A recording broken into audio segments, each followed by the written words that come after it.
The International Court of Justice has found that Israel's continued presence in the occupied Palestinian territory, including the West Bank and Jerusalem, is unlawful. It has called on the UN General Assembly and the Security Council to consider further actions to ensure the occupation comes to an end as soon as possible. In an almost 90-minute advisory opinion handed down by the court's president, Nawaf Salam, the vast majority of judges found in varying split decisions that Israel was under an obligation to cease all new settlement activities and evacuate all settlers from the OPT, confirming that settlement activities since 1967 are a violation of international law.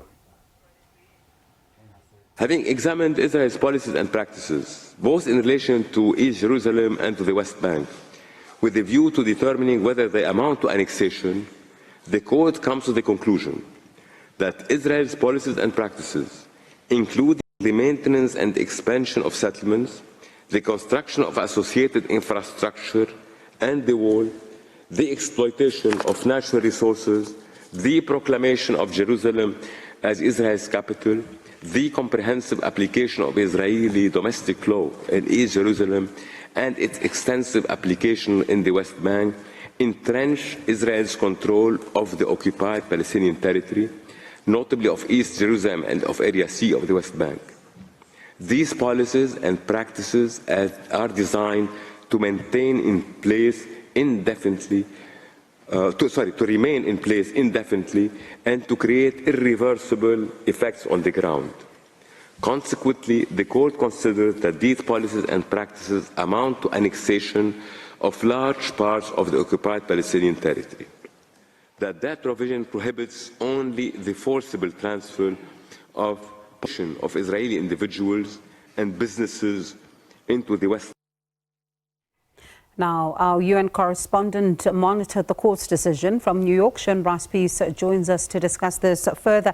Sharon, thank you so much for your time. Let's take a step back in history. Explain the genesis of this particular case in 2022 and what the court was asked to rule on in this particular instance. So this was, Bongiwe, a request from the United Nations General Assembly passed on December 30th, 2022. It was titled Israeli Practices Affecting the Human Rights of the Palestinian People in the Occupied Palestinian Territory, including East Jerusalem. And what the General Assembly did, they voted for this resolution, 87 countries in favor, 26 countries against the passage of that resolution, including the usual actors, Israel, Germany, and the United States, with 53 abstentions. So essentially the majority carrying the day and asking the International Court of Justice in The Hague, what are the legal consequences arising from the ongoing violation by Israel of the right of Palestinian people to self-determination from its prolonged occupation, right? 50 plus years, Bongiwe, is what President Nawaf spoke to in that advisory opinion. The settlement and annexation of Palestinian territory occupied since 1967, including measures aimed at altering the demographic composition, the character and status of the holy city of Jerusalem, and from its adoption of related discriminatory legislation and measures, in that instance referring to Israel. It then further asks the court, how do the policies, Bongiwe, and practices of Israel referred to in the above paragraph affect the legal status of the occupation? And what are the legal consequences that arise for all states and the United Nations as an entity from that changed status? And so that is the preface here to why the ICJ in this instance handed down its advisory opinion earlier today. And Sharon, advisory opinions are not legally binding as with ICJ orders in the Genocide Convention case brought by South Africa, but they do carry legal weight and moral authority in the application of international law. So explain the operative paragraphs on today's opinion. Yeah, and when you say operative paragraphs, you're basically referring to the 9 areas in which the advisory opinion weighs in here. Let me go through those for you, Bongiwe. The first issue that the court grappled with is whether it has jurisdiction or not, right? In terms of the UN Charter, the Security Council of the General Assembly can refer an issue to the ICJ in terms of the ICJ, its statute, and that is essentially what the court ruled, 15-0, that it had jurisdiction. With a majority of 14-1, the court decides to comply with a request by the General Assembly. And then we get into the more detailed operative paragraphs. 11-4. The state of Israel's continued presence in the OPT is unlawful. 11-4. Israel is under the obligation to bring an end to its unlawful presence in the occupied Palestinian territories as rapidly as possible. By 14-1. Israel is under an obligation to cease all new settlement activities and to evacuate all settlers from those outposts that have been illegally created in the OPTs. 14-1, Israel has an obligation to pay reparations for damages caused to all natural or legal persons, essentially Palestinians who live in the OPT.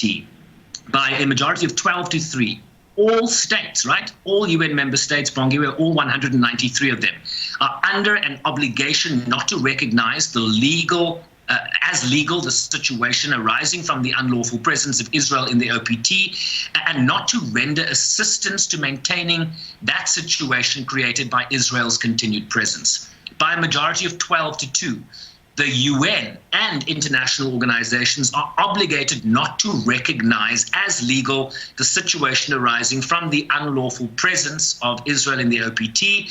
And here's the kicker, Bongi, where the UN, the General Assembly that requested this opinion, and the Security Council should now consider the precise modalities and further actions required to bring an end as rapidly as possible to this unlawful presence of the State of Israel in the OPT. So you cannot get more clarity than this legal opinion by the International Court of Justice, affirming essentially the views by UN member states, by the United Nations as a whole, that Israel's continued occupation and its continued settlement activity is a risk to the broader view towards a two-state solution here.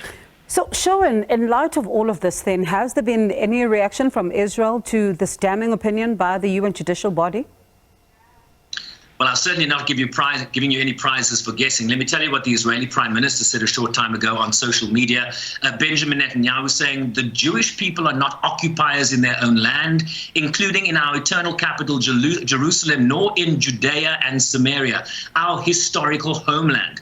No absurd opinion in The Hague can deny this historical truth or the legal right of Israelis to live in their own communities in our ancestral home. So essentially rejecting the opinion here of the court, and essentially the opinion of the broader international community that Israel's continued presence in the OPT is illegal and that they should vacate that area immediately. We also heard from Palestine's foreign minister who sat alongside the UN ambassador to the United Nations, Riyad Mansour. This was Riyad al-Maliki reacting after the court's opinion. He called on the UN to review its bilateral relationship with Israel. Of course, that would be the purview of the United Nations General Assembly that essentially will now have to respond and react to this ruling. What the SG statement did say so far is that the opinion of the court is in keeping with the UN's thinking on these issues, including in terms of settlements, and that it affirmed its position that the two-state solution here, essentially Israel getting out of the OPT,